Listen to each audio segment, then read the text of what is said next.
Buenos días a todos, a todas. Este es el encuentro que vamos a hacer en la unidad número 4, en lo que se refiere a cómo se aplica la victimología y cómo se aplican todos los conceptos que hemos venido trabajando anteriormente a las dinámicas nacionales.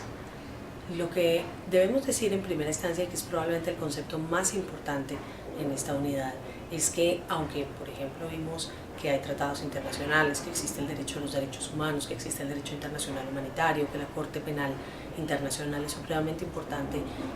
para poder entender la manera como se han afectado las naciones en sus conflictos armados internos y para poder entender la forma como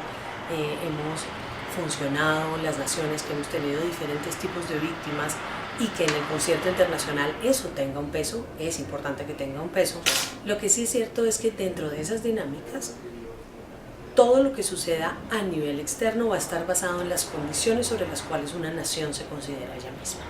Mucha gente dice, pero ¿por qué no entra la Corte Penal Internacional al país X o al país Y? Si es un país terrible, está sufriendo unas consecuencias terribles de la guerra o de una dictadura o de un gobierno autoritario, la gente está siendo irrespetada en sus derechos humanos.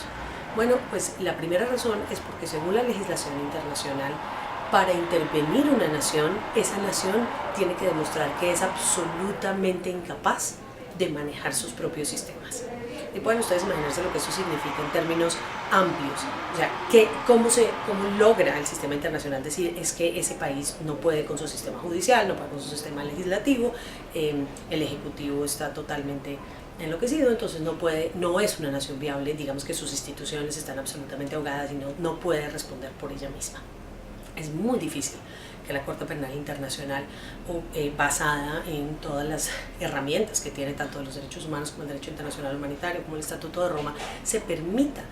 decir que una nación está absolutamente incapacitada para juzgar a los victimarios y a las personas que han hecho daño dentro de esa nación. Entonces, teniendo ese primer principio claro, pues lo siguiente que hay que decir es que aunque hay unas definiciones y unos conceptos que se toman de afuera, que se toman del derecho internacional humanitario y de los derechos humanos, la primera definición de víctima con la que van a funcionar los sistemas de justicia la hacen los estados mismos donde se van a ejercer los sistemas de justicia. Cuando se está en conflicto armado interno, normalmente, o lo que pretenderíamos o quisiéramos que fuera el estado ideal que sucediera, es la justicia transicional. ¿Qué significa la justicia transicional? Es lo que le sucede a una nación que está en un tránsito entre la guerra y la paz, que pasa de un conflicto armado a alguna dinámica de paz o de un gobierno profundamente autoritario y o dictatorial hacia la democracia liberal en el sentido amplio del término. Entonces, ¿eso qué significa? Significa que esa justicia, aunque importante, fundamental, que debe ser institucionalizada y que debe ser aceptada por todas las ramas del poder público en los diferentes países, lo primero que significa es que debe ser, como su nombre lo indica, transicional. Ninguna nación debe tener los principios de esta justicia para siempre. Debe gozar de las consecuencias de ejercerla de manera correcta, de que se haga un buen ejercicio de memoria, que se hagan buenos ejercicios de justicia, que las penas a las que fueron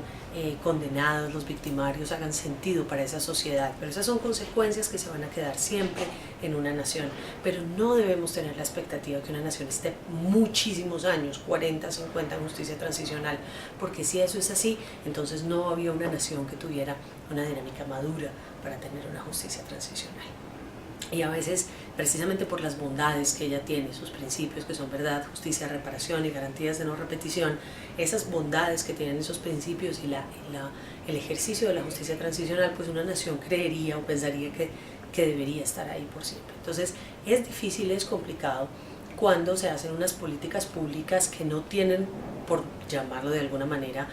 muy coloquial, una fecha de vencimiento en términos de la aplicación de la justicia transicional, que son políticas públicas abiertas donde los estados planean invertir de manera continua en la aplicación de esa justicia y en la institucionalidad que están desarrollando sin tener claro que esa transición debe terminar, que debe empezar, además, y cuándo debe empezar. También es un poco, la gente dice, no, pues tenemos que empezar a reparar de una vez, aunque todavía estemos en un conflicto escalado o en un conflicto estancado. ¿Y qué sucede cuando yo empiezo a reparar y la gente todavía no tiene seguridad? No tiene seguridad física en términos del miedo por el ejercicio del terror que puedan hacer o las acciones criminales que puedan realizar los victimarios,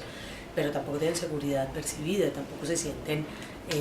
bien, se sienten cómodos, tampoco sienten que sus necesidades básicas vayan a estar satisfechas porque todavía hay unas dinámicas de guerra y de violencia directa sucediendo, tal vez con otros nombres, pero todavía sucediendo.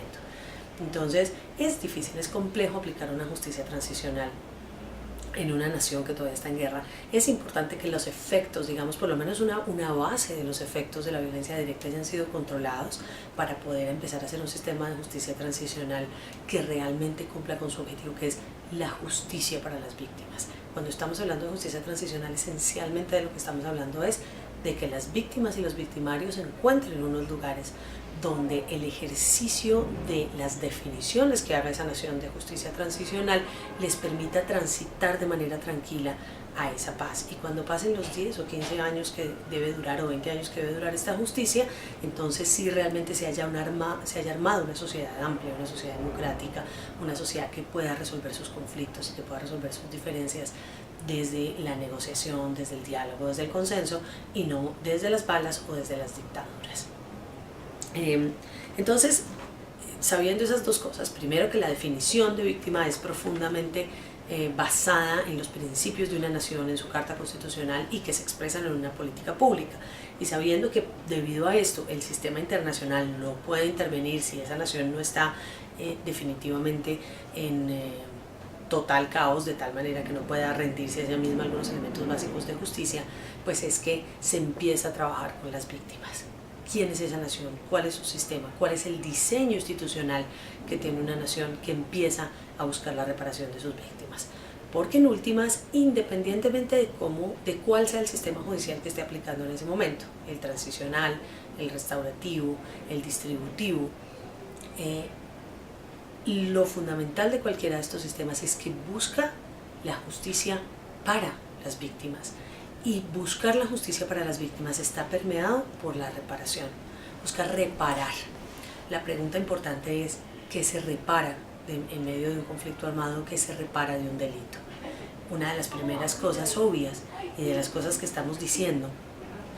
y que a veces uno escucha de manera muy coloquial en las partes es que a mí no me pueden devolver mi muerto. Por supuesto, los daños que ocurren en una acción criminal, los daños que ocurren en un conflicto armado son irreparables. No podemos devolverle a sus padres, a un niño huérfano, a su esposo, a una viuda o a un viudo. No podemos,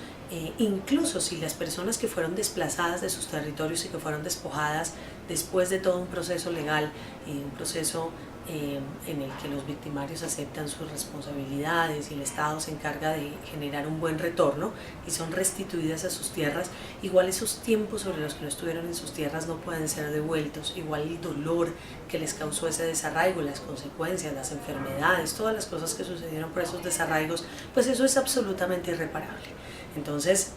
es importante entender que cuando hablamos de reparación no estamos hablando de devolver a las víctimas a un estado inicial de cosas, a un estado en el que se encontraban anterior, porque la ruptura que hace en la acción criminal o la acción de guerra, esa no se va a ir nunca del tejido social o del individuo. Lo que hay que garantizar son unos procesos sobre los cuales las personas sientan que se hace un proceso justo para que el victimario asuman la responsabilidad y que el diseño institucional de una nación le permita a esa persona volver a estar de alguna manera, si eso es posible, en un estado de bienestar. Entonces, cuando tenemos esa idea básica del estado de bienestar, cuando tenemos esa idea de que las personas estén mejor de lo que estaban, ya fuera en el momento en que se comete la acción criminal o la acción dentro del conflicto armado interno o anterior a eso, porque posiblemente eran naciones pobres, eran comunidades que tenían unos problemas grandísimos de acceso a servicios básicos como vivienda, salud, educación, una comida sana, de pronto por la presencia de algunos tipos de cultivos o industrias extractivas podrían tener problemas respiratorios, problemas de muchos casos, pues esa es una reparación que no necesariamente queremos hacer, decir vuelva a lo que estaba, si en lo que usted estaba anteriormente no era un estado de bienestar. Entonces esa también es una cosa importante de las justicias y que la justicia transicional se esfuerza en profundizar, pero que también quisiéramos que la distributiva, la retributiva y la distributiva lo tuvieran. Y es decir, no es solamente devolverte a un estado de cosas anterior, sino es devolverte a un estado de bienestar. Si lo que había antes igual no era lo mejor, incluso antes de la acción criminal o del hecho violento en la guerra, igual cómo buscamos como nación, todos juntos, reconstruir eso y entregarle a las personas una mejor manera de vivir, un buen vivir. De esa manera, entonces, podemos decir que en el ejercicio de lo nacional, entonces el reto que se tiene frente a la reparación de las víctimas es un reto enorme, porque no es solamente una reparación, entonces como lo decíamos, no es solamente volver a lo que se estaba antes, tampoco es una reparación económica porque el dolor de las personas no tiene precio. Sin embargo, las consecuencias que pudo haber tenido esa acción de ruptura, ese delito, ese crimen, esa acción violenta directa por parte de los armados, pudo en el despojo que tuvieron las personas, en la pérdida de sus territorios, de sus trabajos, de las vidas de las personas que tal vez les proveían de alimentos o la persona que sostenía el hogar, pues evidentemente se necesita una indemnización económica para volver a arrancar, para poder funcionar nuevamente, pero no es esa la única. Tampoco es únicamente la reparación simbólica, tampoco es solamente pedir perdón, tampoco es solamente tratar de volver a recuperar los hitos y los mitos que son propios de las personas cuando están en el estado anterior a la guerra o el crimen. Es una conjugación de todas. Las personas necesitan un bienestar en su ser, necesitan una reparación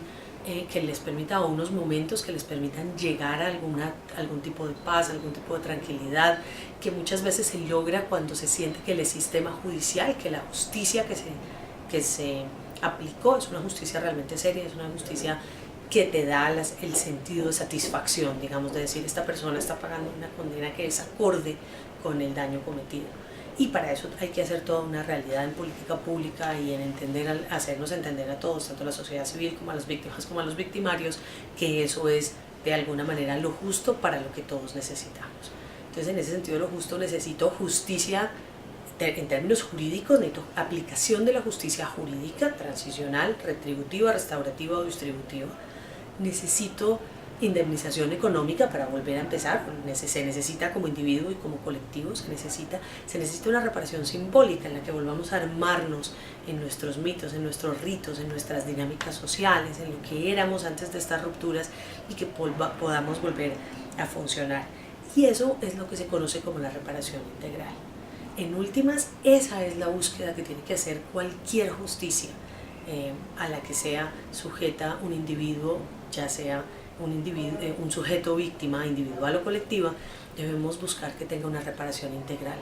que vuelva a ser una persona completa. Y los estados deben estar no solamente en capacidad de hacerlo, sino que es su obligación. Ahí, aunque el sistema internacional sea muy amplio, no se puede obligar a un sistema a hacer algo que no quiera, pero los países tienen la capacidad de hacerlo. Lo importante es aplicar todos estos conceptos que hemos venido viendo, aplicarlos de manera